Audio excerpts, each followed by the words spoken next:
was something to pass the time. Dale, however, never participated. If someone mentioned hearing voices in an empty heading, he blamed the ventilation. I'll try and explain terms that I'll be using. A heading in a mine refers to a tunnel that's been driven through to reach a mineral deposit. It allows miners to access ore and set up further workings. If someone saw a light where no light should have been, he called it a reflection. If equipment moved by itself, he said someone had simply forgotten where they left it. That was one of the reasons that I trusted him. The first strange thing happened less than a month after I started, July of 2014. We were inspecting an abandoned limestone mine, a small town called Adina. The mine had closed sometime in the early 90s, and a company was considering using part of it for underground document storage. Old limestone mines were often shaped like enormous grids. The miners remove sections of rock while leaving a large pillar behind to support the roof. Some chambers are wide enough to drive several trucks side by side. The mine was dry, stable, and boring. That was exactly what we wanted. That was our favorite. Dale and I had been underground for about 2 hours when we reached the northern end. According to the map, the workings ended at a solid wall of limestone. Dale marked our location while I checked the roof. I struck it with my hammer. Sharp. Solid. I struck the wall a second time. Sharp. I moved a few feet to the right and struck it a third time. 3 knocks answered from the other side. I lowered my hammer. Dale looked up from the map. What? Did you hear that? Hear what? I hit the wall again. 3 strikes. We waited. 3 knocks came back. They were evenly spaced. Dale walked over and put his palm against the limestone. Probably another heading behind it, I said. No way. He checked the map. There's nothing behind this wall but 60 feet of rock. I hit the wall once. 1 knock answered. Twice. 2 knocks. I smiled nervously. Somebody's screwing with us. Dale grabbed the hammer from my hand impatiently. He hit the wall 5 times in an uneven pattern. Knock, knock, knock. Pause. Knock, knock. The answer came immediately. It repeated the exact pattern. Dale didn't smile. He handed the hammer back to me. We're done with this section. What do you think it is? Water. Well, that doesn't sound like water. Then it's rock. He started walking away. I followed. As we reached the next intersection, 5 more knocks came from somewhere behind us. The same pattern. Dale never mentioned it again. I did tell my father, though. He listened quietly and then asked where the mine was located. When I told him, he said, "Don't knock on things if you ain't know what's knocking back." I laughed. He didn't. His eyes seemed to pierce through me as my laugh faded. During my first year, I heard plenty of sounds that seemed strange until someone explained them. Water running through fractures could sound like whispering.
we stopped, it stopped. If we continued, it followed.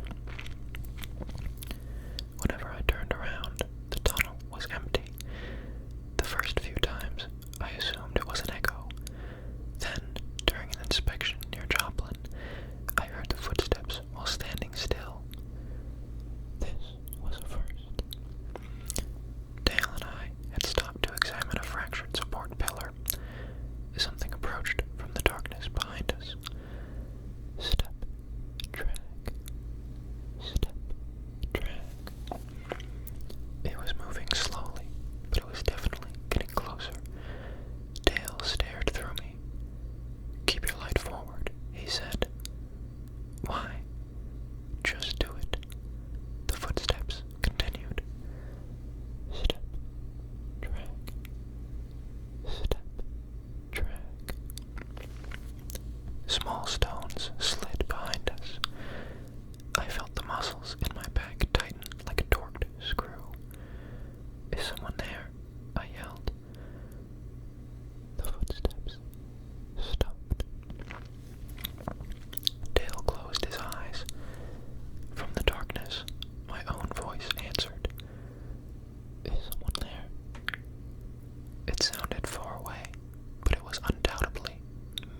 We saw the extra light for 3 nights before the accident happened.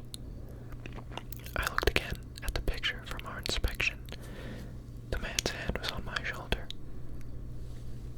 Are you saying I'm going to die? No. Then what are you saying? I'm just saying, don't be the last person out. For the next 2 years, I never